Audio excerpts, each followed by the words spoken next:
removed from Oklahoma now, your old boss is retired. Is there anything beyond that special playing these guys? It's a great team. Yeah. A great program. This place shares a lot of history, tradition. That one does too. A lot of pride, a lot of fan base. It's an honor to coach here. Great people. It's good for our families. So it's going to be an awesome challenge. What'd you grow most in when you were there? Because you were there for a while, probably your longest stop when you were coaching. As a dad, because 9 years, my kids going through elementary school and all that stuff. Not the. I've said this several times. As a younger coach, Randy Walker was awesome. Miami of Ohio, went to Northwestern. We did well. I think at Oklahoma, I grew a lot as a coach because a lot of mistakes that kids made that I always thought it was their fault. I started realizing I wasn't coaching well, wasn't connecting with them, wasn't putting them in good situations, didn't capture them in the meeting room, didn't capture them on the field, didn't drill it right. Because as a young coach, I always thought it was the kids. And I went to Oklahoma, and I said it several times, it made me a better coach because I realized, it was my responsibility to connect. I saw some of the same mistakes by kids that you thought had more talent. And so it was a lot of reflection, and it was awesome working for Coach Stoops. He's a great leader. But again, it's also awesome being here with Coach Myron. Kevin, very similar setup. when you were at Oklahoma, how important was recruiting Texas for that program, and what do you remember about how you were received as an Oklahoma coach down there in that state? Was it almost like it was a home state for you guys down there? Well, I took over when Coach Mangino went to KU.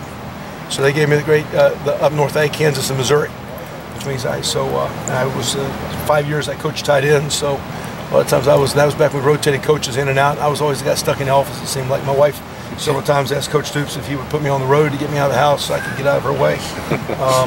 But it was Coach Switzer, I think years ago, a lot of people started that, and there's great football in Oklahoma though, and just the population base is such 2.5, 3 hours from Dallas has always been great. The North, East Texas football is awesome. Houston, pray for those families down there. I know they have a lot of players, we do too, that are affected by the tragedy and the weather issue there with the hurricane. But Texas is great football. It's a great state. Does Oklahoma have to recruit Texas successfully to be a top-tier, top-5 program in this country? We recruited also, but we got national players. DeMarco Murray's from Vegas, and we got some good national players. Just like we have to recruit Ohio to do well at Ohio State, and Texas compliment you. Oklahoma has to recruit at State, and they also have to compliment it with Texas. But when you're a national brand, you get the best players in the country. I think we're all kind of doing the same thing. As you analyze the Indiana film, how do you feel like your offense played, Kevin, overall? Early we sputtered. I thought they did a nice job of just subtly placing some linebackers and safety support we didn't identify. Left some guys unblocked. I thought several times we called some plays that they got us behind chains, and we left some points on the board. We had several third down manageables we didn't manage. Got the ball inside the 10-yard line twice, had kicked field goals, we left some points on the board.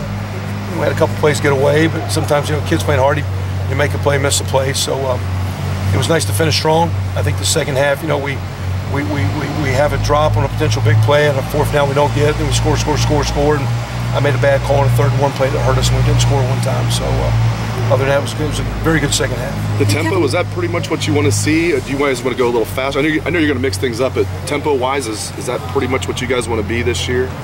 I don't know. It's rhythm of the game, it's execution.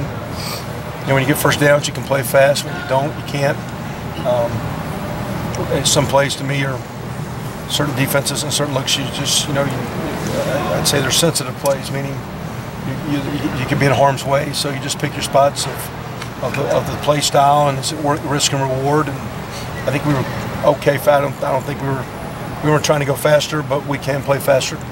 I wouldn't say it was good or bad, it just was the way it was. You had talked before the Indiana game about facing potential distractions, but you were also facing a team of players you had recruited. I wonder if you'd say the same thing about this week.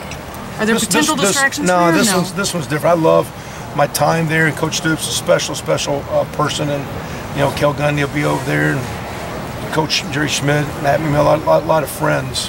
Last week was tough. Those were emotional ties to players.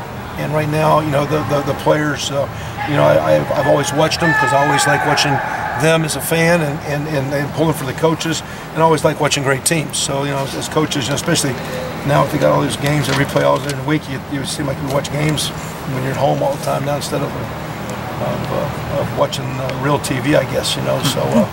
So, I mean, I watch them a lot, but I love the place, but not attached. Last week I was attached to people, and that was hard for me. Kevin, an open-ended question, but who in your mind just really jumped out and maybe not surprised you, but reinforced something with you last week offensively on your side of the ball for your team? It was nice to see Brandon Bowen and Michael Jordan had solid camps. They played well inside, which was good. You know, our tackles have gotten better. It was nice to see his inside guards play well. Marcus Ball had not done a lot. Played this most plays he had had. We need that position to pick up. We thought J.K. could do it. It was nice the arena didn't get too big. But probably going back to Johnny Dixon and Terry McLaurin and Paris, those guys have been consistent. They had good games. That was good to see. And J.K. Dobbins, Mike Weber, I mean, you're the guy, you and Ryan are the guys scheming this up, but can you see both of those guys in the backfield at once along with JT? I mean, what's just sort of your plan going ahead now when you got two of those guys? I mean, we've had some offenses through the years that had that. Right. The deal is, are they two backs or can you move the backs around a little bit? Because the ability to have, like right now, we have a tight end that can be a tight end and flex out. That's pretty good. Or you use Paris Campbell and you move him around from receiver. And last week you do a little bit, some things almost as a running back. That would be the thing if you look at two tailbacks. You just don't want to be, you could, where you're in two backfield set, but to me it's really good when you can move those pieces around. So right now we're just trying to get Mike up to speed. He's had a good week of practice. We'll see how the game goes. We'll see how it moves forward. But JK won't stay on the shelf now, will he? Or will? I mean, do you plan to use two? I mean, maybe not at the same time, but I mean. Well, last week you used two last week. Yeah. I mean, you need two. You're going to get tired, gassed. I actually think you need three. And so no matter who goes out there first, I think they're all going to play. And it'd be nice to get Mike off and see what he's got this week. Kevin,